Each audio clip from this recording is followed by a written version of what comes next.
Everyone, welcome back. My name is Galaxy Parmar. तो जैसे कि आप लोग को पता है कि मैं आपको पढ़ाती हूँ अलजेब्रा एंड ज्योमेट्री।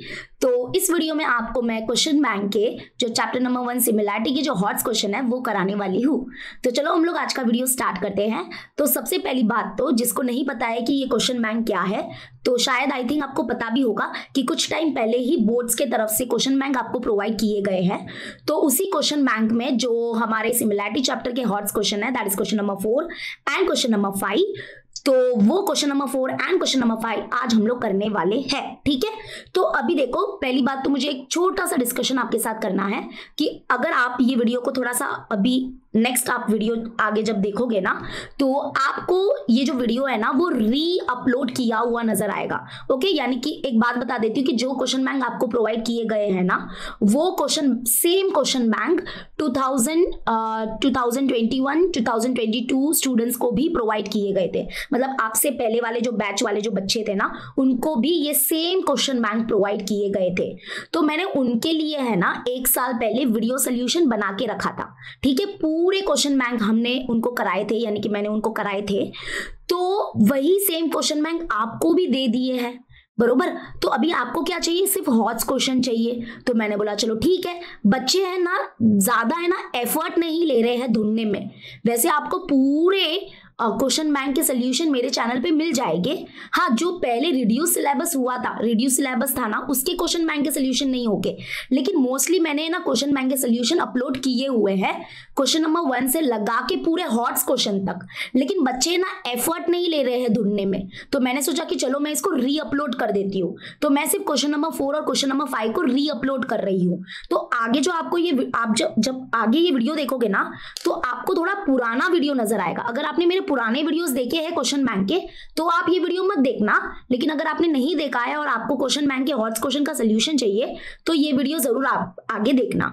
ऐसे करके मैं सारे चैप्टर्स के हॉट्स क्वेश्चन के वीडियो डालने वाली हूँ। तो अगर आपको ये यूजफुल लग रहा है तो मुझे कॉमेंट सेक्शन में जरूर बताना, क्योंकि मुझे इसके बारे में कुछ आइडिया नहीं है कि बच्चों को ये यूजफुल लग रहा है, बच्चों को ये चाहिए भी कि नहीं चाहिए, मुझे कुछ आइडिया नहीं है। तो ये मैं पहला वीडियो अपलोड करके एक मतलब कि ऐसे बोलते हैं ना कि एक ट्राई करने वाली हूँ कि हाँ, अगर बच्चों को यूजफुल लग रहा है तो मैं अपलोड करूंगी आगे के बाकी चैप्टर्स के वीडियोस, वरना मैं नहीं करूंगी। ठीक है, तो मुझे कमेंट में जरूर बताना कि यस इट इज यूजफुल और नॉट। तो अभी आगे का वीडियो आप देख लो हॉट्स क्वेश्चन का। हम नेक्स्ट वीडियो में मिलेंगे। ठीक है, चलो अभी हम करते हैं क्वेश्चन नंबर 4, और क्वेश्चन नंबर 4 के जो क्वेश्चंस है वो आएंगे 4 मार्क्स के लिए। दैट इज ये हमारे हॉट्स है, जिसकी मोस्ट डिमांड चल रही थी कि मैम दी हॉट्स कराओ, हॉट्स कराओ, हॉट्स कराओ। तो चलो करते हैं। यहाँ पे देखो फर्स्ट वन क्या है, बहुत ही इजी है, बिल्कुल भी टेंशन मत लेना, बहुत इजी है, आप खुद भी सॉल्व कर लोगे। क्या दिया है, the sides of an equilateral triangle PQR is 8 centimetre. यानी कि एक इक्विलेटरल ट्रायंगल है PQR और उसके जो साइड्स है वो है 8 सेंटीमीटर। जैसे कि हमको पता है कि इक्विलेटरल ट्रायंगल क्या होता है, इक्विलेटरल ट्रायंगल एक ऐसा ट्रायंगल होता है जिसके सारे साइड्स क्या होते हैं, इक्वल होते हैं। तो ये है हमारा इक्विलेटरल ट्रायंगल PQR और उसके सारे साइड्स का हमको लेंथ दिया है, दैट इज 8 सेंटीमीटर। ओके, और क्या दिया है, then find the area of triangle whose sides are half of the triangle PQR। तो हमको क्या फाइंड करना है, एरिया ऑफ ट्रायंगल फाइंड करना है। कौन सा ट्रायंगल का एरिया फाइंड करना है, वो ट्रायंगल का एरिया फाइंड करना है, वो ट्रायंगल का एरिया फाइंड करना है जिसकी साइड क्या है, जिसकी साइड जो है ना वो हमारे इक्विलेटरल ट्रायंगल PQR की जो साइड है ना उसके हाफ के इक्वल है। उस ट्रायंगल का एरिया फाइंड करना है। समझा आपको, नहीं समझा? ठीक है, फिर से बताती हूँ। हमको फाइंड करना है एरिया ऑफ ट्रायंगल। तो हमको कौन सा ट्रायंगल का एरिया फाइंड करना है, जिसकी साइड जो है, जिसकी साइड जो है वो क्या है, ये जो हमारा इक्विलेटरल ट्रायंगल PQR है ना उसके हाफ के इक्वल है, उस ट्रायंगल का एरिया फाइंड करना है। यानी कि ये है वो ट्रायंगल, इसका हमको एरिया फाइंड करना है। तो इसकी साइड जो है वो क्या है, ये ट्रायंगल के हाफ के इक्वल है। तो 8 का हाफ कितना होता है बता दो, हाँ 4। दैट इज ये ट्रायंगल के जो साइड्स है वो है 4 सेंटीमीटर्स के। ओके, तो ये ट्रायंगल का हमको एरिया फाइंड करना है। समझा, बहुत ही इजी। तो अब देखो, अगर ये इक्विलेटरल ट्रायंगल है तो ऑब्वियसली ये भी क्या होगा, हमारा इक्विलेटरल ट्रायंगल ही होगा, क्योंकि इसके भी तो सारे साइड्स क्या है, इक्वल है। तो बस ये ट्रायंगल का एरिया फाइंड करना है। चलो बताओ कैसे फाइंड करेंगे। एरिया ऑफ ट्राइंगल क्या होता है बताओ? Area of triangle is equal to half into base into height, बरोबर। लेकिन यहाँ पे हाइट नहीं है हमारे पास, तो यहाँ पे अटक जाओगे, सोचोगे कि कैसे फाइंड करें, कैसे फाइंड करें इसका एरिया, कैसे फाइंड करें। तो यहाँ पे आपको एक फॉर्मूला आना चाहिए। अगर आपको वो फॉर्मूला आता है, यानी कि आपका फॉर्मूला का जो मतलब कॉन्सेप्ट है वो सब क्लियर है, तो आपको कोई दिक्कत नहीं होगी यहाँ पे। तो एक फॉर्मूला है, that is what, area of an equilateral triangle. Equilateral triangle का जो एरिया होता है ना, उसके लिए हमारे पास एक ऑलरेडी फॉर्मूला बना हुआ है, and that is equal to what, that is equal to √3/4 into side का स्क्वायर, साइड का स्क्वायर, बस। तो यहाँ पे हम ये जो साइड है इसका हमको क्या करना है, एरिया फाइंड करना है। तो ये जो इक्विलैटरल ट्रायंगल है उसकी जो साइड्स है वो क्या है, 4 है, तो यहाँ पे 4 पुट करके हम आंसर फाइंड कर लेंगे और वही हो जाएगा इस ट्रायंगल का एरिया। इजी, बहुत ही इजी। बस अभी इसको लिखना है, कैसे लिखेंगे, तो चलो स्टार्ट करते हैं लिखना। ओके, तो यहाँ पे देखो हम लोग स्टार्ट करेंगे, मैंने थोड़ा सा ऑलरेडी लिख के रखा है। तो यहाँ पे देखो सबसे पहले तो गिवन वाला ही लिखेंगे, the sides of an equilateral triangle PQR is 8 centimetre. और यहाँ पे जिस भी ट्रायंगल का हमको एरिया फाइंड करना है ना, उस ट्रायंगल को हम ले लेते हैं, दैट इज उसको एक नाम दे देते हैं। और अगर हम उसको नाम दे रहे हैं तो हम फिगर भी बना देंगे, ठीक है। तो ये है हमारा ट्रायंगल ABC। तो यहाँ पे हम लोग क्या लिखेंगे, let triangle ABC have sides which are half of the triangle PQR। यानी कि ये जो हमारा ट्रायंगल है ABC, इसके जो साइड्स है ना वो क्या है, ये ट्रायंगल के हाफ के इक्वल है। तो हमने एक नाम दे दिया ट्रायंगल को, ठीक है। तो क्या है ना, लिखने में थोड़ी सी आसानी हो जाती है, बस। तो फिर sides of triangle ABC is equal to what, half of sides of triangle PQR। ये जो हमारा ट्रायंगल है ABC, उसके जो साइड्स है वो क्या है, ये जो ट्रायंगल है हमारा PQR उसके हाफ के इक्वल है। तो ये गिवन है, तो चलो अभी सॉल्व करेंगे, दैट इज हाफ इंटू और यहाँ पे देखो ये इक्विलैटरल ट्रायंगल PQR के जो साइड्स है वो कितने हैं, 8 सेंटीमीटर, दैट इज 8। तो 2 1 जा 2 4 जा, दैट इज 4 सेंटीमीटर। तो हमको क्या मिला, sides of triangle ABC is equal to 4 centimetre. तो यानी कि ये जो ट्रायंगल ABC है उसके भी सारे साइड्स क्या है, इक्वल है। तो यानी कि यहाँ पे हम बोल सकते हैं कि यह जो हमारा ट्रायंगल ABC है, triangle ABC is also an equilateral triangle. ये यहाँ पे बोलना जरूरी भी है, क्योंकि अगर हमको इसका एरिया फाइंड करना है तो हम यहाँ पे एरिया फाइंड करने के लिए इक्विलैटरल ट्रायंगल का फॉर्मूला यूज कर रहे हैं, है ना। तो यहाँ पे हम एक बार बोल देंगे कि triangle ABC is also an equilateral triangle, ये भी एक इक्विलैटरल ट्रायंगल है। तो चलो अभी हम इसका एरिया फाइंड करेंगे, ठीक है। आप चाहो तो ये फिगर बना सकते हैं। तो अब फाइंड करते हैं, area of triangle ABC is equal to given by √3/4 into side का स्क्वायर, ठीक है। तो दैट इज इक्वल टू यहाँ पे देखो क्या होगा, √3/4 इंटू जो हमारा ट्रायंगल ABC है उसके साइड्स क्या है, 4 सेंटीमीटर के, दैट इज 4 का स्क्वायर। तो इक्वल टू √3/4 इंटू यहाँ पे देखो 4 का स्क्वायर है, तो यहाँ पे हम लोग ऐसे भी लिख सकते हैं 4 इंटू 4, है ना। 4 का स्क्वायर मतलब 4 इंटू 4, तो दैट इज 4 हो गया कैंसिल। तो that is equal to √3 into 4, यानी कि √3 इंटू 4 है ना। तो कभी भी रैशनल नंबर को पहले लिखते हैं और इरैशनल नंबर को बाद में। तो दैट इज √3 इंटू 4 को लिखेंगे 4√3 square centimetre. This is our final answer, ठीक है। बस यही है हमारा आंसर। देखो कितना इजी है, बस लिखना आना चाहिए और तो कुछ है ही नहीं। तो चलो फटाफट नोट डाउन कर लो, फिर हम करेंगे सेकेंड वन। तो चलो अभी हम करते हैं सेकेंड वन। तो सेकेंड वन भी बहुत इजी है। क्या दिया है, if areas of 2 similar triangles are equal then prove that triangles are congruent. यानी कि यहाँ पे क्या दिया है, 2 ट्राइंगल्स है और वो क्या है, सिमिलर है, ओके। और उनका एरिया जो है ना वो भी क्या है, इक्वल है। तो प्रूव करो कि वो दोनों ट्राइंगल क्या है, कॉन्ग्रुएंट है, ओके। अब थोड़ा सा मैं आपको और अच्छे से समझाती हूँ। सपोज करो कि ये है हमारे 2 ट्राइंगल, नाम दे देते हैं तो ज्यादा अच्छा है। एक है ट्राइंगल ABC और एक है हमारा ट्राइंगल PQR, ओके, PQR। तो क्या क्या गिवन है कि सबसे पहले तो ये गिवन है कि ये दोनों ट्राइंगल सिमिलर है, ओके। और क्या दिया है कि इनका एरिया जो है वो क्या है, इक्वल है, that is area of triangle ABC is equal to area of triangle PQR। Okay ये दोनों गिवन है। क्या क्या गिवन है? दो चीज गिवन है। क्या गिवन है? कि ये दोनों ट्रायंगल सिमिलर है और उनके एरिया जो है वो क्या है? इक्वल है। तो हमको क्या प्रूव करना है? वी हैव टू प्रूव कि ये दोनों ट्रायंगल क्या है? कॉन्ग्रेंट है, यानी कि triangle ABC is congruent to triangle PQR। Question समझा? ओके तो अब हम ये दोनों ट्रायंगल को कॉन्ग्रेंट कैसे दिखाएंगे? बहुत ही इजी है। अगर हम क्या करें ना, अगर हम ये दोनों ट्रायंगल के करस्पॉन्डिंग साइड्स को इक्वल दिखा देना, तो मतलब हम बोल सकते हैं कि ये दोनों ट्रायंगल क्या है? कॉन्ग्रेंट है बाय साइड टेस्ट। ओके समझा? क्या करना है, क्या दिखाना है? अगर हम बस इतना दिखा दें कि ये दोनों ट्रायंगल के जो करस्पॉन्डिंग साइड्स है वो क्या है? इक्वल है, तो मतलब हम बोल सकते हैं बाय साइड टेस्ट की मदद से कि ये दोनों ट्रायंगल क्या है? कॉन्ग्रेंट है। तो देखो अभी मैं तुम लोगों को एक चीज बताना चाहती हूँ, ठीक है? ये थोड़ा सा अलग है, थोड़ा सा अलग कॉन्सेप्ट बताती हूँ। अगर दो ट्रायंगल क्या होते हैं? सिमिलर होते हैं। दो ट्रायंगल क्या होते हैं? सिमिलर होते हैं। और अगर दो ट्रायंगल क्या होते हैं? कॉन्ग्रेंट होते हैं। तो उनमें डिफरेंस क्या है?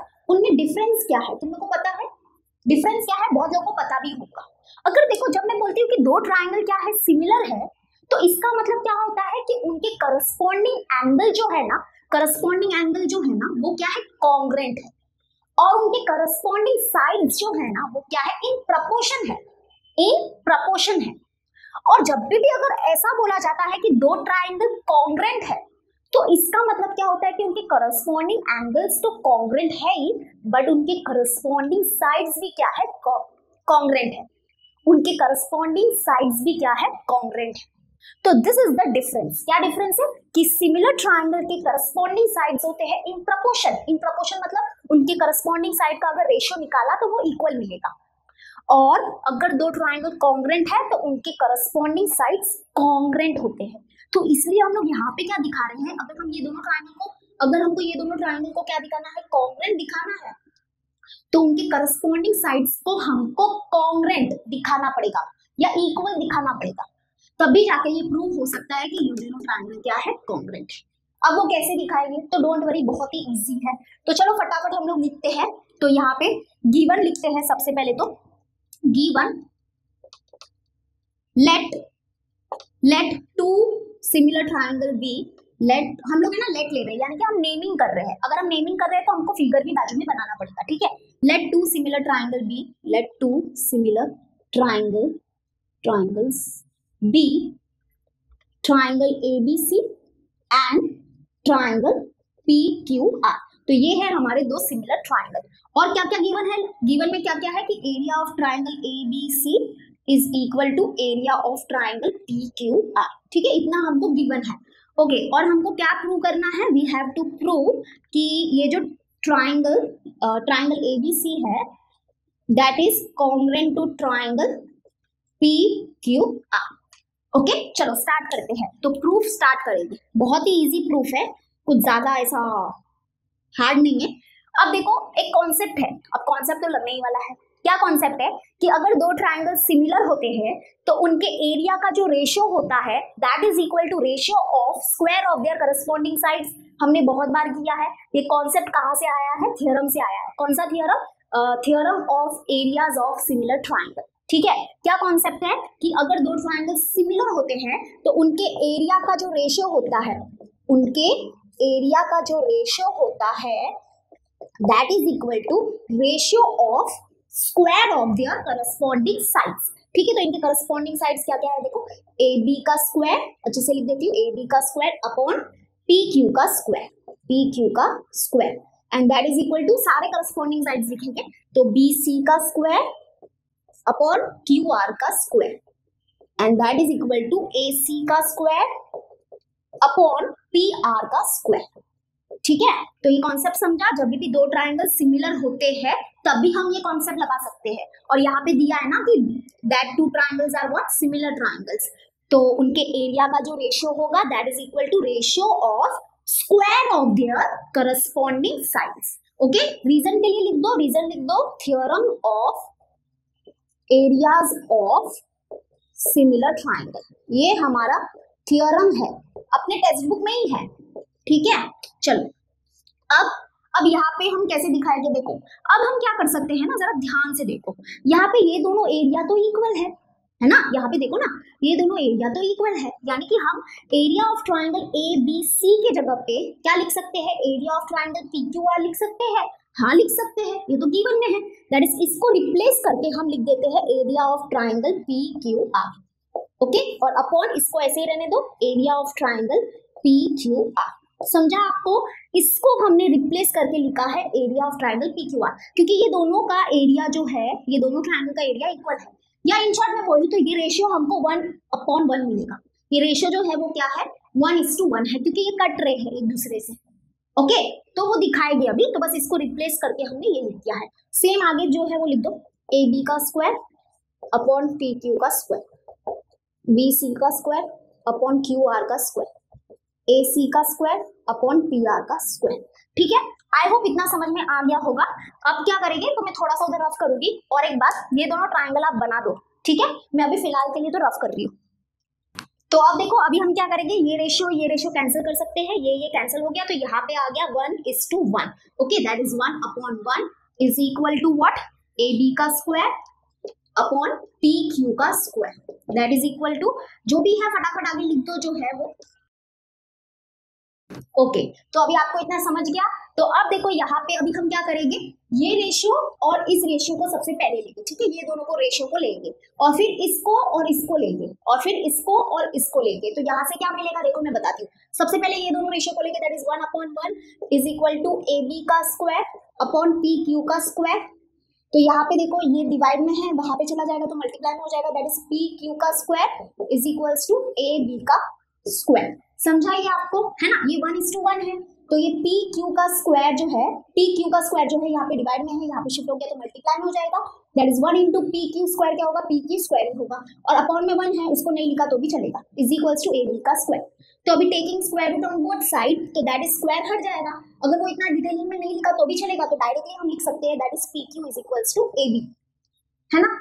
अगर अभी नहीं समझा उनको बताती हूँ, यहाँ पे एक बार दिखा देती हूँ। टेकिंग, अभी क्या करेंगे, taking square root on both side, तो दैट इज ये क्या होगा, square root of P Q का square is equals to square root of A B का स्क्वायर। तो ये स्क्वायर रूट कैंसिल, ये square root cancel, that is P Q is equals to A B. तो देखो हमने एक करस्पॉन्डिंग साइड को इक्वल दिखा दिया, तो ऐसे करके हम तीनों करस्पॉन्डिंग साइड को इक्वल दिखा देंगे, और फिर हम कंक्लूड करते हैं कि ये दोनों ट्राइंगल कॉन्ग्रुएंट है। कितना इजी था, है ना। अब इस रेशियो और इस रेशियो को लेंगे, ठीक है, तो ऐसे हमको 3 जोड़ी लेनी है।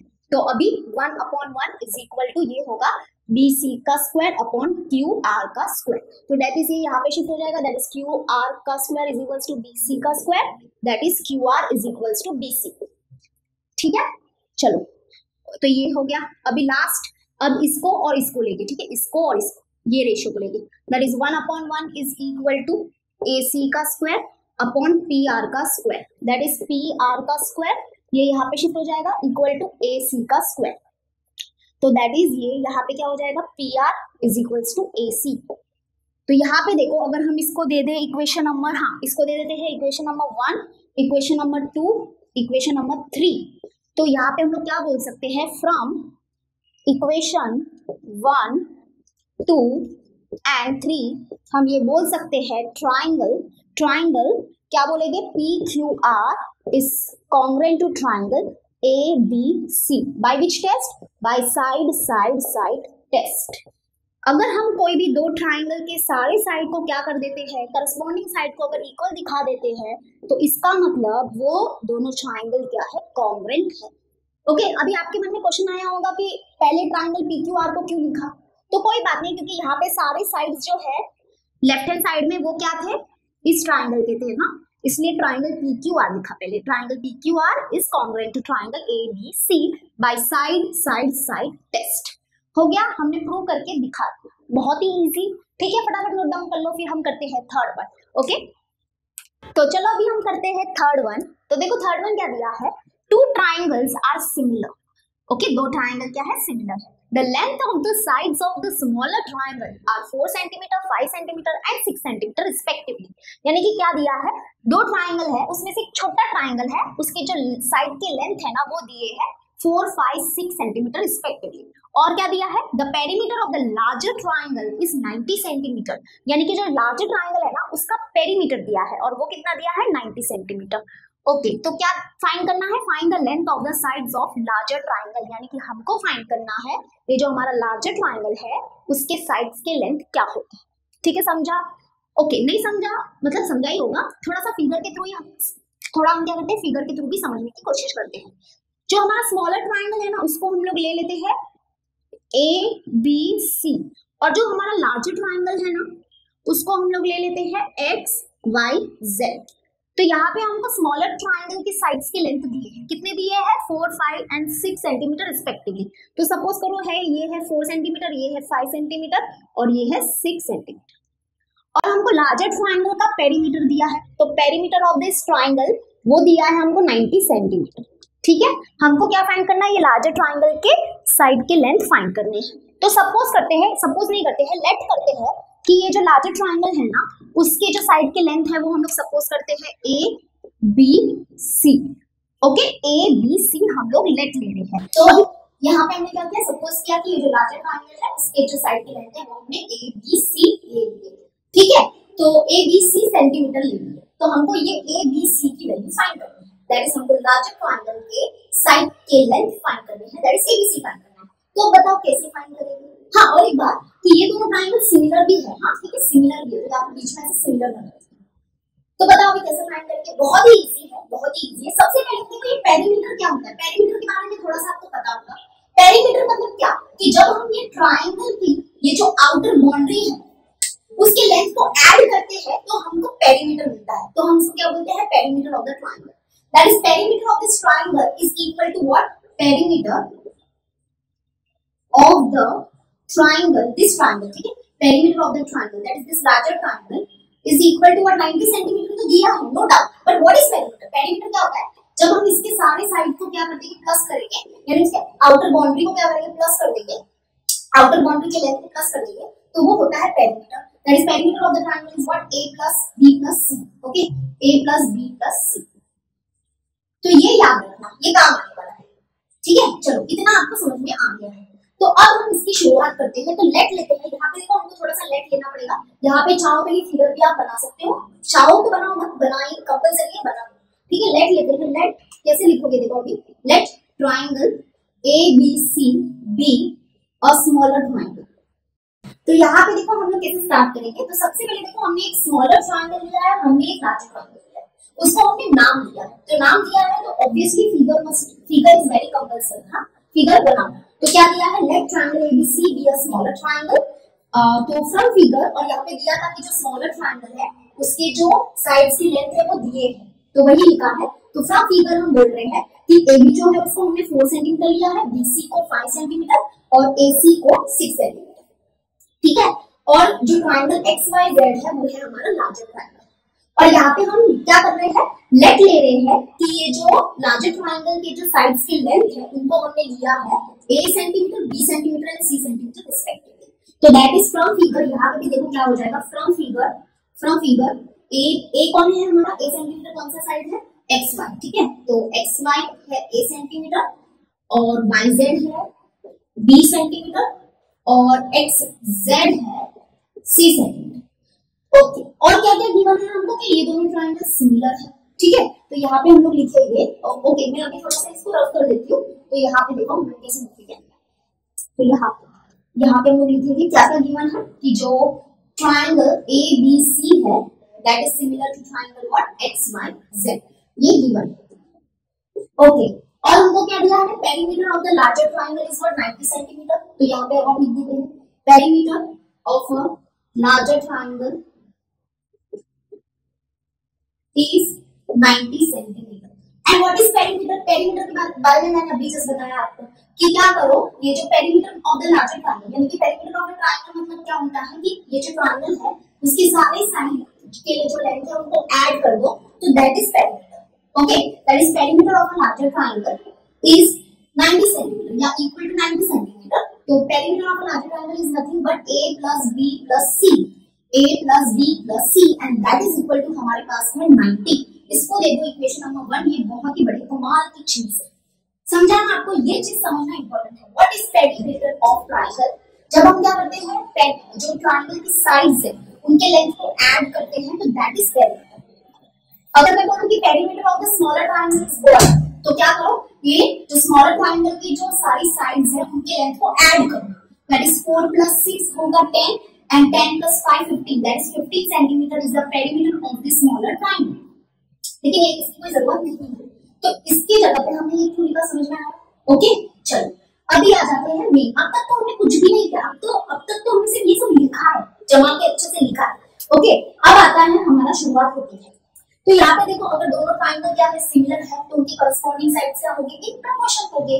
तो चलो अभी हम क्या लिखेंगे, this both the triangles are what similar, तो इनकी corresponding side लिखते हैं proportion, that is AB upon XY is equals to BC upon YZ, that is equal to AC upon XZ। क्या लिखिए, corresponding sides of similar triangle। देखो अभी जो black से लिख रही हूँ ना वो अपना मेन है, इन सेंस में वहां से अपना एक्चुअल में स्टार्ट हो रहा है ये इसका सोल्यूशन। बाकी तो अभी तक तो हमने बस लिखा है अच्छे से, कि फॉर्मेट में अच्छे से लिखा है। अब सारे वैल्यूज को पुट करो तो AB देखो हमारे पास कितना है 4 अपॉन XY कितना है अपने पास 8, BC कितना है अपने पास 5, YZ कितना है अपने पास B, that is equal to AC कितना है 6 अपॉन XY कितना है, सॉरी XZ कितना है C। ओके समझा इतना? ओके नाउ देखो यहाँ पे यूज होने वाला है एक theorem, theorem of equal ratio. Theorem of equal ratio पता है, हम पे बताती हूँ स्टैंडर्ड 9 का जो हमारा चैप्टर था रेशियो एंड प्रोपोर्शन, वहां पे एक थ्योरम था, थ्योरम ऑफ इक्वल रेशियो। वो थ्योरम क्या बोलता है, देखो ध्यान से सुना, वो थ्योरम क्या बोलता है, when A upon B is equal to C upon D and that is equal to E upon F, so that will be equal to what? That will be equal to what? A plus C plus E upon B plus D plus F। yes, ये है हमारा theorem on equal ratio. क्या बोलता है ये theorem, जब भी तीन रेशियो ले लो या 3 से ज्यादा रेशियो ले लो, 2 रेशियो ले लो, कुछ भी ले लो, और यहाँ पे हमारे 3 रेशियो इसलिए मैंने 3 रेशियो ही रखा है। तो जब भी 3 रेशियो क्या है इक्वल है, तो that will be equal to what, क्या उनके न्यूमरेटर को, सारे रेशियो के न्यूमरेटर को ऐड कर दो अपॉन सारे डिनोमिनेटर को ऐड कर दो तो भी वो इसके ये तीनों रेशियो के इक्वल ही मिलेगा। तो this is theorem of equal ratio. ठीक है, तो यहाँ पे वही यूज करेंगे। तो यहाँ पे कैसे यूज करेंगे, तो देखो बाय, ध्यान से देखना, bye theorem of equal ratio, bye theorem of equal ratio हम क्या बोल सकते हैं, 4 upon A is equal to 5 upon B, that is equal to 6 upon C, so that will be equal to what, सारे numerator को add कर दो, that is 4 plus 5 plus 6 upon A plus B plus C, सारे denominator को add कर दो। so this is our theorem of equal ratio। ठीक है, ओके अब बस ऑलमोस्ट हो चुका है। मैं क्या करती हूँ, थोड़ा सा ये क्वेश्चन को रफ कर देती हूँ, या ये साइड रफ करने वाली हूँ, तो प्लीज इसको नोट डाउन कर लो। तो यहाँ पे देखो अभी हम क्या करेंगे, ये यहाँ पे आई थिंक आपको दिख रहा नहीं है, तो मैं दोबारा यहाँ पे लिख देती हूँ, that is 4 upon A is equal to 5 upon B and that is equal to 6 upon C and that is equal to, यहाँ पे देखो क्या लिखा है 4 plus 5 plus 6, दैट इज ये होगा हमारा 15, ओके 15, और अपॉन यहाँ पे देखो, यहाँ पे मैंने लिखा है A plus B plus C and we know that A plus B plus C is nothing but 90। देखो काम आया कि नहीं आया, तो यहाँ पे लिखेंगे 90 और लिखेंगे from equation 1, okay from equation 1। Okay बस अभी ऑलमोस्ट हमको मिलने ही वाली है ये ट्रायंगल के सारे साइड्स के लेंथ। क्या करो अभी, यहाँ पे देखो 15 1 जा 15, एक मिनट इसको थोड़ा सा हम कट करते हैं, दैट इज 15 into 6 करो, तो 6 5 जा 30 और 6 1 जा 6 प्लस 3 होगा 9, दैट इज 15 1 जा 15 एंड 15 6 जा हो जाएगा 90। ओके तो दैट इज, अभी हम इसको लिख सकते हैं 4 upon A is equals to 5 upon B that is equal to 6 upon C is equals to, यहाँ पे क्या बचा रेशियो 1 upon 6। बस ऑलमोस्ट डन। अब क्या करेंगे बताओ, हाँ इसको लेंगे, ये जोड़ी को लेंगे तो यहाँ से A मिल जाएगा, फिर ये जोड़ी को लेंगे तो यहाँ से B मिल जाएगा, फिर ये जोड़ी लेंगे और यहाँ से C मिल जाएगा, तो बस मिल गया। ठीक है, तो देखो 4 upon A is equal to what, 1 upon 6, तो दैट इज, अब इसको सॉल्व करो तो दैट इज क्या हो जाएगा, यहाँ पे देखो 6 4 हो जाएगा वो 24 is equals to a into 1 क्या हो जाएगा a, that is a is equals to 24 centimetre. ठीक है, समझा? अब क्या करेंगे, ये दोनों को लेंगे, that is 5 upon b is equal to 1 upon 6। तो 6 यहाँ पे डिवाइड में है, यहाँ पे शिफ्ट होगा तो मल्टीप्लाई में होगा, that is 5 into 6। Okay, directly लिख दी, 5 6 होता है 30 is equal to 1 into b होगा b, that is b is equal to 30 centimetre. अब इसको और इसको लेंगे, that is 6 upon c is equal to 1 upon 6। तो 6 6 होता है 36 इज इक्वल टू, ये यहाँ पे शिफ्ट होगा तो c, that is c is equal to 36 centimetre. कितना इजी है, मतलब सच बोलूं तो यहाँ से हमारा आंसर शुरू हो रहा है, बस इतना इजी है। ये थोड़ा सा क्या है ना, अपने को लिखना पड़ता है ना कि हमने स्मॉलर ट्रायंगल को ABC लिया है तो, और बिगर लार्जर ट्रायंगल को XYZ लिया है, ऐसे सब। उसके बाद पेरीमीटर मतलब क्या, कि अगर हम ट्रायंगल के सारे साइड्स जो है उसके लेंथ को ऐड कर देते हैं तो वही तो पेरीमीटर होता है। ओके, और दो ट्रायंगल सिमिलर है तो उनके करस्पॉन्डिंग साइड से हो गए, प्रोपोर्शन हो गए, बस ये वैल्यू को रखा और ये थ्योरम बस पता चलता है bye theorem of equal ratio. Okay, ये थ्योरम क्या है, a upon b is equal to c upon d is equal to e upon f, then that will be equal to what, that will be equal to what, numerator को सारे add कर दो upon denominator को सारे add कर दो, तो ये भी चीज इन्हीं के इक्वल मिलेगी ही मिलेगी। ओके, तो बस ये यूज किया, सारे अच्छे से वैल्यू को पुट किया और आंसर रेडी। तो ये है हमारे हॉट्स। यहाँ पे हॉट्स में एक्चुअली में क्या होता है ना कि कॉन्सेप्ट आना चाहिए, मतलब पुराने कॉन्सेप्ट यूज होते हैं, ये कॉन्सेप्ट अभी नहीं है हमको 9th स्टैंडर्ड में, तो वो चीज थोड़ा सा क्या है यहाँ पे हमको ध्यान रखना है। ओके, तो फटाफट इसको नोट डाउन कर लो, फिर हम करेंगे question number 5 and that is our last question of this chapter. Okay, तो चलो अभी हम करते हैं क्वेश्चन नंबर 5। तो क्वेश्चन नंबर 5 देखो, ऐसे जो क्वेश्चंस है वो 3 मार्क्स के लिए पूछ सकते हैं and this is also what hots. तो चलो स्टार्ट करते हैं। क्या दिया है इन फिगर PS है हमारे पास 2, SQ है हमारे पास 6, QR है हमारे पास 5, PT है X, TR है Y। ओके, और क्या फाइंड करना है, then find the values of X and Y such that line ST is parallel to side QR। यानी कि हमको क्या करना है, फाइंड X और Y के ऐसे वैल्यूज फाइंड करने हैं सच दैट बहुत ही इंपॉर्टेंट, सच दैट ये जो लाइन है ना वो QR को क्या होनी चाहिए, पैरेलल होनी चाहिए। तो हमको X और Y के कोई भी वैल्यूज फाइंड नहीं करने हैं, ऐसे ही वैल्यूज फाइंड करने हैं सच दैट ये जो लाइन है वो इसको पैरेलल रहनी चाहिए। तो अब बताओ यहाँ पे कैसे हम ये X और Y के वैल्यूज फाइंड करेंगे। तो देखो यहाँ पे जो कॉन्सेप्ट यूज होगा ना वो होगा use converse of BPT। Converse of BPT क्या बोलता है, चलो बताओ कन्वर्स ऑफ BPT क्या बोलता है। अगर समझो एक ट्राइंगल है और समझो एक लाइन है, वो लाइन क्या करती है, अगर ट्राइंगल की दो साइड को क्या करती है, इक्वल प्रोपोर्शन में डिवाइड करती है, तो मतलब वो जो लाइन है वो क्या है, पैरेलल है किसको, ट्राइंगल की थर्ड साइड को। तो हमको क्या करना है, हमको ये जिंदा रखना है कि ये जो लाइन है वो इसको पैरेलल होनी चाहिए, ये हमको जिंदा रखना है। तो अगर ये लाइन इसको पैरेलल चाहिए, ये साइड को पैरेलल चाहिए, तो मतलब हमको क्या करना पड़ेगा कि हमको ये जो रेशियो है that is PS upon SQ, ये जो रेशियो है that should be equal to what, PT upon TR। तो मतलब हमको ऐसे X और Y के वैल्यूज फाइंड करने पड़ेंगे ताकि इनका जो रेशियो आ रहा है that should be equal to इनके रेशियो के। Okay, converse of BPT use हो रहा है यहाँ पे। तो अभी देखो कैसे लिखेंगे, समझा कि नहीं कॉन्सेप्ट, फिर से एक बार बता दूं। तो यहाँ पे क्या बोल रहे हैं कि X और Y के ऐसे वैल्यूज फाइंड करो ताकि ये जो लाइन है ना वो इस साइड को पैरेलल रहे। तो कन्वर्स ऑफ BPT क्या बोलता है, अगर हम क्या करते हैं, ये जो दोनों साइड है इसका अगर रेशियो जो है that is equal to what, ये दोनों साइड के रेशियो के इक्वल, तो मतलब ये लाइन इसको इस साइड को पैरेलल रहेगी। तो हम क्या करेंगे, यही चीज का यूज करके X और Y की वैल्यू फाइंड करेंगे। ठीक है, तो चलो स्टार्ट करते हैं, बहुत ही इजी है। तो यहाँ पे देखो हम लोग कैसे स्टार्ट करेंगे, ये जो लाइन ST है वो क्या होनी चाहिए, ये साइड QR को पैरेलल ही होनी चाहिए। ओके, तो यहाँ पे हम कैसे लिखेंगे, if line ST should be parallel to side QR then we have to show, यानी कि then we have to show मतलब हमको क्या शो करना पड़ेगा कि इनका ratio should be equal to what, ये दोनों के रेशियो के इक्वल होना चाहिए। ये कौन बोलता है, कन्वर्स ऑफ BPT बोलता है। ठीक है, तो अभी यहाँ पे सारे वैल्यूज को पुट करते हैं और देखते हैं हमको X और Y के कौन से वैल्यूज मिलते हैं ताकि ये लाइन इसको क्या रहे, पैरेलल रहे, इस साइड को पैरेलल रहे। तो PS कितना है अपने पास 2, SQ कितना है 6 इज इक्वल्स टू PT कितना है x अपॉन TR कितना है y। ठीक है, तो दैट इज, इसको सॉल्व करो, क्या मिलेगा देखो, 2 1 जा 2 3 जा 6, दैट इज यहाँ पे है 1 upon 3 is equals to x upon y।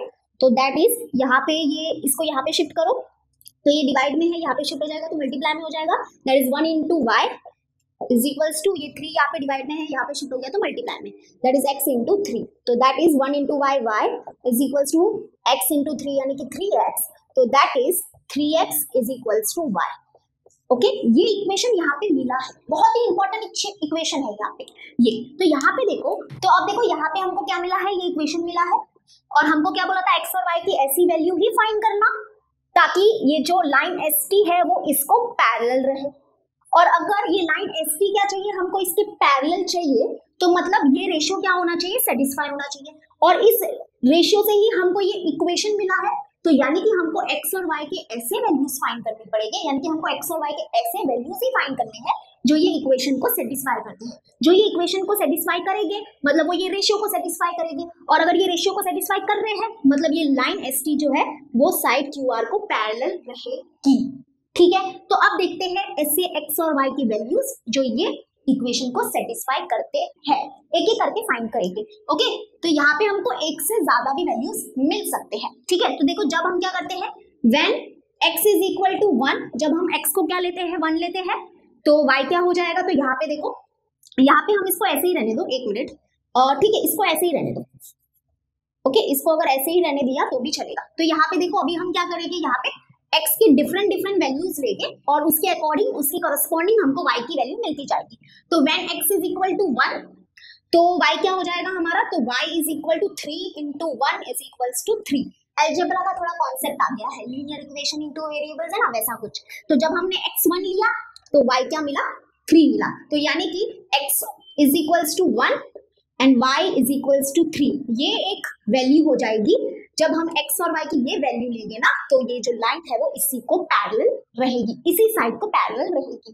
ठीक है, एक वैल्यू तो ये मिल गई। अब क्या लें, दूसरा ले लेते हैं, when x is equal to 2, जब x क्या लेते हैं हम 2 लेते हैं तो y क्या मिलता है, तो y is equal to 3 into 2 that is 6। तो x इज इक्वल्स टू 2 और y इज इक्वल्स टू 6। देखो यहाँ पे भी है वो वैल्यूज, तो ये एक वैल्यू मिल गई। ठीक है, ये जो वैल्यू है वो इक्वेशन को सेटिस्फाई कर रही है, ये इक्वेशन को सेटिस्फाई कर रही है मतलब वो ये रेशियो को सेटिस्फाई कर रही है। अगर ये रेशियो को सेटिस्फाई कर रही है मतलब लाइन ST हमारी साइड QR को ही पैरेलल रहेगी। और बहुत सारा निकाल सकते हैं हम, बहुत सारा एक्चुअली में नहीं निकाल सकते हैं, एक लिमिट है इसकी। कैसे लिमिट है वो मैं बताऊंगी, यहाँ पे मैंने इतना ये लिख के रखा है ना वो तुमको भी समझाऊंगी। तो अब लेते हैं, अब बोलोगे x1 ले लिया मैम, x2 ले लिया, अब x3 ले लो, x4 ले लो, x5 ले लो, x6 ले लो, तो उसके रिस्पेक्टिव में y मिलेगा, है ना। लेकिन देखो मैं बताती हूँ, अब हम क्या करेंगे, when x is equals to 3 लेंगे, तो x3 लेंगे तो y क्या मिलेगा, y is equal to 3 into 3 that is 9। Okay, 3 into 3 that is 9। तो एक तो ये वैल्यूज हो जाएगी x की और y की। ठीक है, अब तुम लोग बोलोगे मैम x को 4 ले लो ना, तो चलो 4 लेते हैं। When x is equals to 4 तो y क्या हो जाएगा, 3 इंटू 4 दैट इज 12। तो x is equals to 4 and y is equals to 12। क्या ये भी एक वैल्यू होगी, नहीं, ये वैल्यू नहीं हो सकती। अब रीजन क्या है, इसके बाद की अभी कोई भी वैल्यू नहीं हो सकती, सिर्फ ये तीनों ही वैल्यू हो सकती है x और y की। अब what is the reason behind that, what is the reason behind that मैं बताती हूँ। यहाँ पे देखो, तो यहाँ पे देखो ये बहुत ही इंपॉर्टेंट चीज मैंने लिखा है, यहाँ पे ये जो x इज इक्वल्स टू 4 है और y इज इक्वल्स टू 12 है, ये x और y की वैल्यू क्यों नहीं हो सकती, और इसके आगे की जो भी वैल्यूज होगी वो क्यों नहीं हो सकती, ये x और y की वैल्यूज वो मैं एक्सप्लेन कर रही हूँ, सिर्फ ये तीन ही हो सकती है। ओके, क्यों, now I will explain you. तो यहाँ पे देखो, अगर एक ट्राइंगल फॉर्म हुआ है, ट्राइंगल क्या हुआ है, अगर फॉर्म हुआ है तो उसकी ये क्या होती है, प्रॉपर्टी होती है। ट्राइंगल फॉर्म हुआ है तो ठीक है, अगर देखो ये प्रॉपर्टी क्या बोलता है, the sum of the length of any two sides of a triangle must be greater than the length of the third side. यानी कि ये प्रॉपर्टी क्या बोलता है, अगर देखो ट्राइंगल है तो उसके अगर कोई भी दो साइड का अगर हम लेंथ लेते हैं और उनको ऐड करते हैं तो वो हमेशा हमको क्या मिलेगा, ग्रेटर मिलेगा थर्ड साइड से। ये ट्राइंगल की प्रॉपर्टी होती है। और अगर ऐसा कुछ मिल रहा ही नहीं है, मतलब अगर ये प्रॉपर्टी सेटिस्फाई नहीं हो रही है, मतलब तुमने क्या किया है, वो जो लेंथ लिए है, वो जो साइड्स के लेंथ लिए है, वो ट्राइंगल के हो ही नहीं सकते। ओके, समझ रहे हो? देखो मैं बताती हूँ। अगर समझो हम क्या करते हैं, x की वैल्यू 1 रखते हैं, ये x की वैल्यू 1 और ये y की वैल्यू 3 है ना। हमने क्या बोला, x और y की वैल्यू क्या होगी, 1 और 3 हो सकती है। ओके, अब क्यों हो सकती है मैं बताती हूँ, और ये क्यों नहीं हो सकती वो भी मैं बताऊंगी। तो यहाँ पे देखो ये ट्राइंगल है। ओके, तो अभी हम क्या करेंगे, ये प्रॉपर्टी को चेक करेंगे कि ये फुलफिल हो रही है कि नहीं। अगर ये फुलफिल हो रही है मतलब ये ट्राइंगल असल में क्या है, फॉर्म हुआ है। जैसे कि यहाँ पे देखो, अभी मुझे सारे साइड्स के लेंथ फाइंड करने पड़ेंगे। तो यहाँ पे 2 + 6 कितना हो जाएगा, 2 + 6 हो जाएगा 8। दैट इज ये जो पी क्यू है वो मिला है 8। ओके, अभी x को लिया है 1, y को लिया है 3, दैट इज पी आर कितना हो जाएगा, 1 + 3 होता है 4। दैट इज ये जो है वो है 4। और यहाँ पे देखो क्यू आर दिया है हमको 5। ये क्यों दिया था, क्योंकि काम है इसका। अभी अब तक तो काम नहीं आया था उसका कुछ भी, तो अब काम है उसका। देखो मैं बताती हूँ। अब ये प्रॉपर्टी क्या है ट्राइंगल की, अगर हम ट्राइंगल की कोई भी दो साइड लेते हैं, उनको ऐड करते हैं, तो that should B greater than the third side, length of the third side. तो कोई भी दो साइड ले लो, ये दोनों को ले लेते हैं, दैट इज 8 + 4। 8 + 4 क्या आएगा answer, 8 + 4 is equal to 12 and that is greater than the length of the third side, that is 5, है ना। फुलफिल हुआ। तो अभी हमने ये दोनों साइड को लिया था, अब तुम ये दोनों साइड को भी ले सकते हो, दैट इज 5 + 4 करो। कोई भी ट्राइंगल की दो साइड को ऐड करो, उनके लेंथ को ऐड करो तो वो हमेशा ग्रेटर मिलेगा किससे, थर्ड साइड से। तो 5 + 4 किया तो मिला 9 and that is greater then 8। देखो मिल रहा है। अब तुम लोग ये दोनों साइड को ले लो। ओके, तो 8 + 5 लो, that is 13 and that is greater than what, third side, that is 4, है ना। तो यानी कि ये जो साइड्स लिए हमने, हाँ वो ट्राइंगल के साइड्स है, क्योंकि ये प्रॉपर्टी फुलफिल हो रही है। तो ऐसा तुम लोग इसके साथ भी ले सकते हो, ये करके भी देखो तो ये प्रॉपर्टी फुलफिल होगी। लेकिन यहाँ पे क्या हो जाएगा, अटक जाएगी। कैसे अटक जाएगा देखो बताती हूँ। अगर समझो हम लोग x की वैल्यू लेते हैं 4 और y की वैल्यू लेते हैं 12, तो 4 प्लस, क्योंकि अभी मुझे पी आर फाइंड करना है ना, तो पी आर क्या होगा, 4 + 12 होगा 16। ठीक है, अभी ये 16 हो चुका है, दैट इज पी क्यू है 8, पी आर है 16 और क्यू आर है 5। तो यहाँ पे देखो, ये जो हमने x और y की वैल्यू ली है ना, वो गलत ली है, क्योंकि हमने x और y की वैल्यू कुछ ज्यादा ही बड़ी ले ली है। अगर हम x और y की ये वैल्यू लेते हैं या इसके कोई भी आगे की वैल्यू लेते हैं, तो इसका मतलब हम गलत कर रहे हैं। गलत क्यों कर रहे हैं, क्योंकि ट्राइंगल बना ही नहीं है। ट्राइंगल बना ही नहीं है तो फिर ये पैरेलल वगैरह की बात ही नहीं आएगी। और ट्राइंगल क्यों नहीं बना है, क्योंकि x और y की वैल्यू हमने कुछ ज्यादा ही बड़ी ले ली है। तो ये ना एक चेक करने की कंडीशन होती है। अब चेक करने की कंडीशन होती है मतलब क्या, कि क्या अगर हम 3 साइड लेते हैं, दैट इज एक साइड का लेंथ है 8, ओके, जैसे कि एक साइड का लेंथ है 8 और दूसरे साइड का लेंथ है 5 और तीसरे साइड का जो लेंथ है वो कितना है 16। तो क्या ये तीनों जो लेंथ है, क्या इस लेंथ का ट्राइंगल फॉर्म हो सकता है? क्या ये साइड के लेंथ का ट्राइंगल फॉर्म हो सकता है? तो फॉर्म ही नहीं होगा। क्यों नहीं होगा? क्योंकि ये प्रॉपर्टी फुलफिल नहीं हो रही है।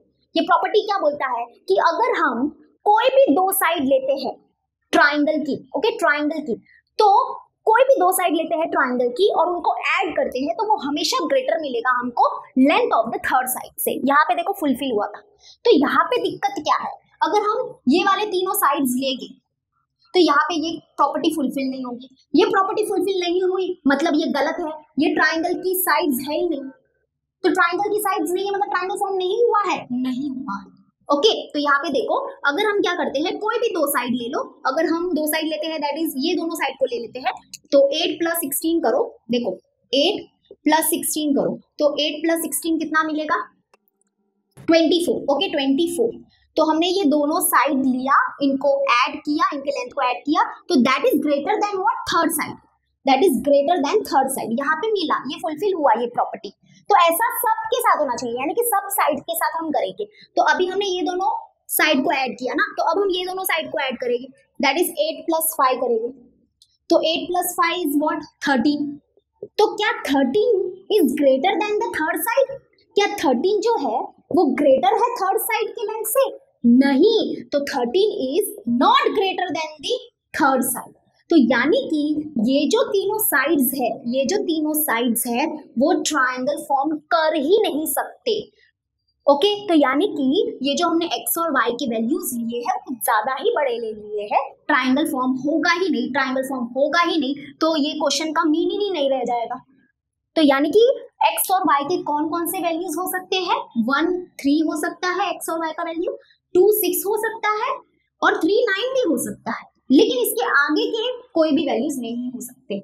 ओके समझ रहे हो, ठीक है। तो बस ये है हमारा, आई होप आपको समझा होगा। तो बस आपको एक चीज याद रखनी है, ट्राइंगल क्या होता है, ट्राइंगल की एक प्रॉपर्टी होती है कि उसकी कोई भी दो साइड की लेंथ को ऐड करेंगे तो वो ग्रेटर मिलेगा किससे, थर्ड साइड की लेंथ से। तो यहाँ पे अगर हम 4 और 12 तुम ले रहे हो या हम ले रहे हैं, तो क्या है कि ये हो गया हमारा 16, ये हो गया 8, ये तो 8 है और ये है 5। तो अगर ये मतलब यहाँ पे ट्राइंगल बना ही नहीं है क्योंकि ये प्रॉपर्टी फुलफिल नहीं हो रही है, क्योंकि प्रॉपर्टी है, ये एक ट्राइंगल की प्रॉपर्टी है। तो यहाँ पे ये दोनों लेंथ को ऐड किया तो that is not greater than the third side, मतलब ये जो तीनों साइड है उसका हम ट्राइंगल फॉर्म ही नहीं कर सकते, ट्राइंगल बनेगा ही नहीं, चाहे कितनी भी कोशिश कर लो ट्राइंगल नहीं बन सकता, ठीक है। तो बस ये तीनों वैल्यूज होंगे हमारे, x is equals to 4 and y is equals to 12 is not possible because triangle will not form, ऐसे भी लिख सकते हो triangle will not form। इसकी कोई भी फर्दर वैल्यू ले लो उससे ट्राइंगल फॉर्म नहीं होगा, क्योंकि आप बोलोगे तुम लोग x is equals to 5 रखो ma'am, x is equals to 6 रखो, नहीं, अब आगे की कोई भी वैल्यू ले लो ट्राइंगल फॉर्म नहीं होगा। तो ट्राइंगल फॉर्म नहीं होगा तो x और y के वो वैल्यूज नहीं हो सकते। ओके आई होप आपको समझा होगा। तो चलो अभी हम करेंगे second one which is the last one of this question, और ये हमारे चैप्टर नंबर 1 सिमिलैरिटी का लास्ट क्वेश्चन है। चलो स्टार्ट करते हैं। तो चलो अभी हम करते हैं सेकेंड वन। तो देखो सेकेंड वन क्या है, according to the model made by an architecture of a building the actual length of 1 metre is shown as 0.75 centimetre in the model. यानी कि यहाँ पे क्या दिया है, एक आर्किटेक्चर है, वो क्या कर रहा है, मॉडल बना रहा है, किसका, बिल्डिंग का। इसका मतलब क्या होता है, आर्किटेक्चर क्या कर रहा है, बिल्डिंग का एक रफ फिगर बना रहा है। यानी कि एक बिल्डिंग बनानी है तो उसका सबसे पहले क्या बनता है, एक रफ फिगर बनता है। जैसे कि हम क्या करते हैं, अब हमने ज्योमेट्री कंस्ट्रक्शन किया था, हम ट्राइंगल को क्या कर रहे थे, कंस्ट्रक्ट कर रहे थे, लेकिन उससे पहले भी हम क्या बना रहे थे, उसका रफ फिगर बना रहे थे ताकि हमको आइडिया लगे कि हाँ ऐसा ऐसा ऐसा ऐसा होगा। तो वैसे ही जब भी बिल्डिंग को कंस्ट्रक्ट करते हैं तो उसका भी मॉडल बनता है, और वो कौन बनाता है, आर्किटेक्चर बनाता है। तो मॉडल में जो लेंथ और हाइट लेनी पड़ती है ना, वो बहुत ही कम लेनी पड़ती है, क्योंकि एक्चुअल हाइट और लेंथ तो ले ही नहीं सकते, क्योंकि बिल्डिंग कितनी बड़ी होती है ना, एक्चुअल तो ले ही नहीं सकते। तो वही यहाँ पे दिया है कि जो आर्किटेक्चर है ना, वो बिल्डिंग का मॉडल बना रहा है, और वो क्या कर रहा है, जो लेंथ है 1 मीटर का, उसको, जो एक्चुअल लेंथ है 1 मीटर का, उसको वो मॉडल में 0.75 सेंटीमीटर से शो कर रहा है। ठीक है, अगर मैं यहाँ पे लिखूं, यहाँ पे देखो, ये है अपना एक्चुअल लेंथ या we can say height also, क्योंकि आगे हाइट भी आने वाला है। ये है अपना एक्चुअल लेंथ और हाइट, और मॉडल में क्या होता है, थोड़ा सा मतलब बहुत छोटे छोटे दिखाए जाते हैं, एक्चुअल से बहुत कम लेंथ और हाइट क्या होता है, मॉडल में होता है। तो ये है अपना मॉडल का लेंथ और हाइट, ठीक है। यानी model means what, rough figure. ऐसे भी अगर अपनी भाषा में बोलो तो रफ फिगर ले लो, रफ स्केच, रफ फिगर, जो भी लेना है, रफ डायग्राम, जो भी बोलना है बोलो। ओके, तो एक्चुअल लेंथ अगर 1 मीटर का है तो वो आर्किटेक्चर क्या कर रहा है, मॉडल में उसको 0.75 सेंटीमीटर से शो कर रहा है। ओके, तो हमको क्या पूछा है, आगे देखो किधर है, तो then for actual length of 22.5 metre and height 10 metre what is the length and height used in the model. बहुत ही इजी है, क्या दिया है, तो अभी क्या बोला है उन लोग ने कि अगर एक्चुअल लेंथ है कितना, 22.5 मीटर का, तो उसने मॉडल में वो कौन से लेंथ से बताया होगा, वो बताओ एक तो। और अगर हाइट है 10 मीटर का, एक्चुअल हाइट क्या है 10 मीटर का, तो चलो बताओ कि उसने मॉडल में वो जो हाइट है उसको कितना दिखाया होगा। ओके, एक्चुअल हाइट है 10 मीटर का, तो उसको उसने एक्चुअल हाइट है 10 मीटर का, तो मॉडल में उसने क्या हाइट से उसको रिप्रेजेंट किया होगा वो हमको बताना। तो बहुत ही इजी है, कुछ इतना हार्ड नहीं है ये। देखो मैं बताती हूँ, देखो तो यहाँ पे देखो क्या दिया है कि अगर 1 मीटर का एक्चुअल लेंथ है तो वो मॉडल में दिखा रहा है कितना, कितने लेंथ से उसको रिप्रेजेंट कर रहा है, 0.5 सेंटीमीटर से। ओके, तो अगर हमारा एक्चुअल लेंथ है 22.5 का, तो वो मॉडल में इस लेंथ को किससे रिप्रेजेंट कर रहा होगा वो हमको बताना है। तो हम सपोज करते हैं कि वो x सेंटीमीटर से क्या कर रहा है, उसको मॉडल में रिप्रेजेंट कर रहा है। तो अगर हम इनका रेशियो लेंगे तो अभी हम क्या कर सकते हैं, ये रेशियो की मदद से x की वैल्यू फाइंड कर सकते हैं। कैसे, देखो क्या किया है, अगर 1 मीटर का एक्चुअल लेंथ है तो उसको मॉडल में दिखाया जा रहा है 0.75 सेंटीमीटर से। तो अगर हमारा एक्चुअल लेंथ है 22.5 मीटर का तो उसको मॉडल में किस लेंथ से दिखाया जा रहा है, तो हमने लिया x सेंटीमीटर से, तो x आया। अब इनका रेशियो लो, तो बस अब इस रेशियो को सॉल्व करो और x की वैल्यू फाइंड करो। दैट इज यहाँ पे ये डिवाइड में है, यहाँ पे चला जाएगा तो मल्टीप्लाई में हो जाएगा। That is 1 into x is equal to यहाँ पे है 0.75 इंटू यहाँ पे आ जाएगा 22.5। तो x इज इक्वल टू जो भी हमारा आंसर होगा, जो भी हमारा मल्टीप्लाई करने पे आंसर आएगा वही हमारा आंसर होगा। ठीक है, तो मल्टीप्लाई करते हैं, तो दैट इज 2.5 इंटू 0.75। ओके, 5 5 जा 25, 5 2 जा 10 प्लस 2 12, 5 2 जा 10 प्लस 1 11 0, तो 7 5 जा 35, 7 2 जा 14, 15 16 17। ओके, 7 2 जा 14 15 0, तो 0 5 जा 0, 0 2 जा 0। ओके सॉरी, यहाँ पे 2 0 आएंगे। ओके ना, 0 5 जा 0, 0 2 जा 0, 0 2 जा 0। अभी ऐड करेंगे तो क्या आएगा 5 7 8 और यहाँ पे आएगा 6 और यहाँ पे आएगा 1। और डेसिमल के बाद 1 डिजिट 2 डिजिट 3 डिजिट, यानी कि पीछे से 3 डिजिट के पहले आएगा डेसिमल। दैट इज आंसर है 16.875 सेंटीमीटर। यानी कि अगर हमारी एक्चुअल लेंथ है 22.5 मीटर तो उसको मॉडल में शो कर रहे हैं, वो मॉडल में जो लेंथ शो कर रहे हैं आर्किटेक्चर, वो कितने लेंथ से शो कर रहे हैं उसको 16.875 सेंटीमीटर से शो कर रहे हैं। अब इससे ही इसका भी फाइंड कर सकते हैं। तो अब यहाँ पे देखो, अब क्या करेंगे, देखो फिर से अगेन ये चीज अगर अभी नहीं समझी तो अभी समझ जाएगी। 1 मीटर का अगर लेंथ है तो उसको शो कर रहे हैं किससे, 0.75 सेंटीमीटर से। तो अभी हमको क्या फाइंड करना है कि अगर 10 मीटर का हाइट है तो उसको मॉडल में कौन से हाइट से शो कर रहे हैं वो फाइंड करना है। तो हम लोग ले लेते हैं, सपोज करो उसको y सेंटीमीटर से शो कर रहे हैं। Okay, that is y centimetre से शो कर रहे हैं। अब इनका रेशियो लो, ओके, और इनको क्या करेंगे, सॉल्व करेंगे। दैट इज 1 इंटू y होगा, y is equals to 0.75 into 10, तो दैट इज यहाँ पे आएगा 7.5। यानी कि मॉडल में 10 मीटर हाइट को शो हो रहा है, 10 मीटर जो हाइट है, एक्चुअल हाइट है, उसको मॉडल में किस साइड से रिप्रेजेंट कर रहे हैं, आर्किटेक्चर 7.5 सेंटीमीटर से रिप्रेजेंट कर रहे हैं। ऐसे बस हमको लिखना है, ऐसे लिखना है, ऐसे भी लिख सकते हो, या कैसे लिखोगे मैं आपको वो सोल्यूशन दिखा देती हूँ। ठीक है, समझ तो गया ही होगा आपको। तो चलो मैं इसको फिलहाल रफ कर देती हूँ। तो यहाँ पे देखो हम लोग कैसे लिखेंगे, बस लिखना हमको आना चाहिए, कॉन्सेप्ट तो हमको समझ ही गया है। तो कैसे लिखो, देखो the actual length of 1 metre is shown as 0.75 centimetre in the model, बरोबर। Then let the actual length of 22.5 metre is shown in the model by x centimetre. यानी कि हमने लेट ले लिया कि जो एक्चुअल लेंथ है 22.5 मीटर का, उसको मॉडल में शो किया गया है x सेंटीमीटर से। ओके, यहाँ पे देखो, यहाँ पे सब मीटर वाले हैं एक्चुअल लेंथ, तो यहाँ पे जो मॉडल में जो लेंथ होगी वो सब क्या होंगे, सेंटीमीटर में होंगे, ध्यान रखना। ओके, चलो अब ये चीज मैंने आपको बताई है ना कि ये कैसे करने का। तो यहाँ पे देयरफॉर लिखेंगे, कैसे लिखेंगे, अगर 1 मीटर का जो लेंथ है, एक्चुअल लेंथ है, उसको शो किया गया है 0.75 सेंटीमीटर से, तो जो 22.5 मीटर का एक्चुअल लेंथ है उसको शो किया गया है मॉडल में x सेंटीमीटर से। इनका रेशियो लो, ऐसे इनको इस रेशियो को सॉल्व करो तो x की जो वैल्यू मिलेगी वही हमारा आंसर होगा। ठीक है, ये बहुत अच्छा तरीका है इसको ऐसे क्वेश्चंस को सॉल्व करने का। फिर अभी सेम यहाँ पे आएंगे, तो यहाँ पे बोलेगी the actual length of 1 metre is shown as 0.75 centimetre in the model.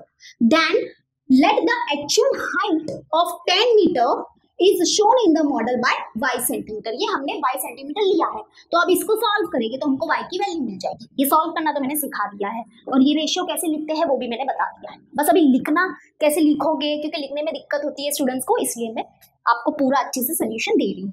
ठीक है, तो आप लास्ट में यहाँ पे लिख सकते हो, यहाँ पे चाहो तो यहाँ पे लिख सकते हो। यहाँ पे कैसे लिखोगे, तो यहाँ पे लास्ट में हम ऐसे लिख सकते हैं the actual length of 22.5 meter is shown as 16.875 centimeter in the model. वैसे ही यहाँ पे लास्ट में लिख सकते हैं the actual height of 10 meter is shown as 7.5 centimeter in the model. ठीक है, आपको स्क्रीन पे दिख जाएगा। ओके, तो चलो अभी ये हमारा सिमिलैरिटी का सारा क्वेश्चन बैंक हो चुका